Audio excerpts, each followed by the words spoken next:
जय माता दी दोस्तों, कैसे हैं आप सभी। आपका स्वागत है हमारे YouTube चैनल अनोखे रहस्य में। दोस्तों, आज की इस वीडियो में हम बात करने वाले हैं घर की बरकत के बारे में। जो लोग चाहते हैं कि उनकी घर की बरकत बनी रहे, वह लोग अगर यह कुछ छोटी मोटी चीज़ों का ध्यान रखें तो उनके जीवन में खुशियाँ आ सकती हैं, उनके घर में बरकत हमेशा बनी रहती है। दोस्तों, इससे पहले हम अपनी वीडियो को आगे बढ़ाएं और इस पे और ज़्यादा चर्चा करें, अगर आप हमारे चैनल पर पहली बार आए हैं तो हमारे चैनल से जुड़ने के लिए चैनल को सब्सक्राइब कर लें। पास में दिए गए बेल के आइकन को भी प्रेस कर दें, जिससे हमारे डाले गए सभी लेटेस्ट वीडियोज़ के नोटिफिकेशन आप तक सबसे पहले पहुँच जाए। तो आइए दोस्तों, वीडियो में आगे बढ़ते हैं। दोस्तों, बरकत अर्थात वह शुभ स्थिति जिसमें कोई चीज़ या चीज़ें इस मात्र में उपलब्ध हों कि उनसे आवश्यकताओं की पूर्ति होने के बाद भी वह बची रहे, अर्थात अन्न इतना हो कि घर के सदस्यों सहित अतिथि आए तो वह भी खा ले, धन इतना हो कि आवश्यकताओं की पूर्ति के बावजूद भी बचा रहे। आओ हम जानते हैं कि बरकत बनी रहने के ऐसे कौन से 13 अचूक उपाय हैं जिनको करने से आपके घर और आपकी जेब की बरकत हमेशा बनी रहती है और भरपूर रहता है माँ लक्ष्मी और अन्नपूर्णा की कृपा। तो आइए दोस्तों, जानते हैं उन उपाय के बारे में। प्रकृति का यह नियम है कि आप जितना देते हैं वह उससे दुगना करके आपको लौटा देती है। यदि आप धन या अन्न को पकड़ कर रखेंगे तो वह छूटता जाएगा। दान में सबसे बड़ा दान होता है अन्नदान। अगर हम इस उपाय को करते हैं तो हमारे घर में अन्न हमेशा भरा रहता है। गाय, कुत्ते, कौवे, चींटी और पक्षी के हिस्से का भोजन निकालना जरूरी है। हिंदू धर्म के अनुसार सबसे पहले गाय की रोटी बनाई जाती है और अंत में कुत्ते की। इस तरह सभी का हिस्सा रहता है। इस तरह के दान को पंच यज्ञ में से एक वैश्व देव यज्ञ भी कहा जाता है। 5 यज्ञ इस प्रकार हैं: ब्रह्म यज्ञ, देव यज्ञ, पितृ यज्ञ, वैश्व देव यज्ञ, अतिथि यज्ञ। अतिथि यज्ञ से अर्थ मेहमानों की सेवा करना व उन्हें अन्न जल देना। अपंग महिला, विद्यार्थी, सन्यासी, चिकित्सक और धर्म के रक्षकों की सेवा सहायता करना ही अतिथि यज्ञ है। अग्निहोत्री कर्म करना भी बहुत जरूरी होता है। हिंदू धर्म में बताए गए मात्र 5 तरह के यज्ञों में से एक है देव यज्ञ, जिसे अग्निहोत्र कर्म भी कहते हैं। इससे जहां देव शरण चुकता है वहीं अन्न और धान में बरकत बनी रहती है। अग्निहोत्र कर्म में 2 तरह के होते हैं। पहला यह है कि हम जब भी भोजन खाएं उससे पहले उसे अग्नि को अर्पित करें। अग्नि द्वारा पकाए गए अन्न का सबसे पहला अधिकार अग्नि का होता है, इसलिए यह अर्पित करना भी बहुत ज़रूरी है। दूसरा दोस्तों, टपकता नल ठीक करवाएं। नल से पानी का टपकना आर्थिक क्षति का संकेत है। टपकते नल को जल्द से जल्द ठीक करवाएं। घर में किसी भी बर्तन से पानी रिस रहा हो तो उसे भी ठीक करवाएं। छत पर रखी पानी की टंकी से पानी बहता हो तो उसे भी जल्द से जल्द ठीक करवाना चाहिए। दूसरा जो उपाय है वो है क्रोध कलह से बचें। घर में क्रोध, कलह और रोना धोना आर्थिक समृद्धि और ऐश्वर्य का नाश कर देता है, इसीलिए घर में कलह कलेश पैदा ना होने दें। आपस में प्रेम और प्यार बनाए रखने के लिए एक दूसरे की भावनाओं को समझें और परिवार में लोगों को सुनने और समझने की क्षमता को बढ़ाएं।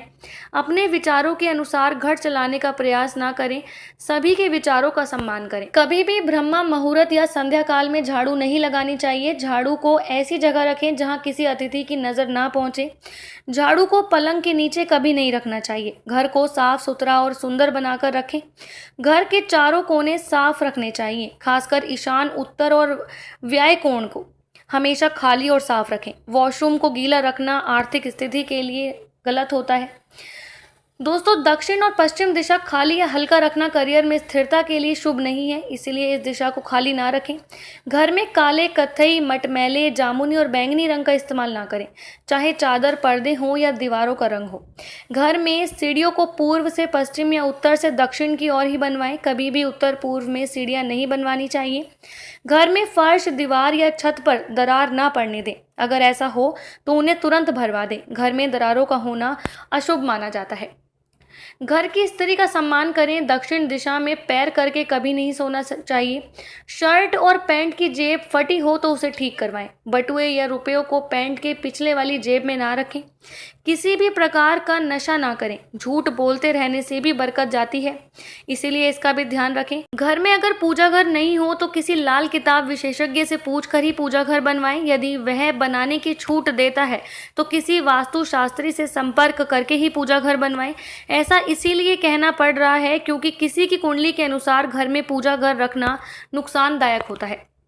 किसी देवी देवता की एक से ज्यादा मूर्ति या तस्वीर ना रखें। पूजा घर के अलावा देवी या देवताओं की मूर्ति का चित्र घर में अन्य किसी हिस्से में ना लगाएं। तिजोरी में इत्र की शीशी, चंदन की बट्टी या अगरबत्ती का पैकेट भी रख सकते हैं जिसमें उसमें सुगंध बनी रहे। घर में देवी देवताओं पर चढ़ाए गए फूल या हार के सूख जाने पर उन्हें घर में रखना अलाभकारी होता है। तिजोरी में हल्दी की गांठ को पीले वस्त्र में बांध कर रखें। साथ ही कुछ कौड़ियों और चांदी तांबे के सिक्के भी रख दें। कुछ चावल को पीले करके भी आप तिजोरी में रख सकते हैं, यह बहुत ही शुभ माना जाता है। पीपल की पूजा करनी भी बहुत जरूरी होती है। पीपल में देवताओं का वास होता है। पीपल को सिर्फ शनिवार को ही छूना चाहिए। शनिवार को पीपल के वृक्ष में काले तिल, कच्चा दूध, गंगा जल, शहद, गुड़ को स्टील या चांदी के बर्तन में डालकर अर्पित करें व सरसों के तेल का दीपक प्रज्वलित करें। बस यह कार्य प्रत्येक शनिवार को करते जाएंगे तो धीरे धीरे दुर्भाग्य दूर हो जाएगा। पीपल के वृक्ष की जड़ में तेल का दीपक जला दें, फिर वापस घर आ जाएं और पीछे मुड़कर ना देखें।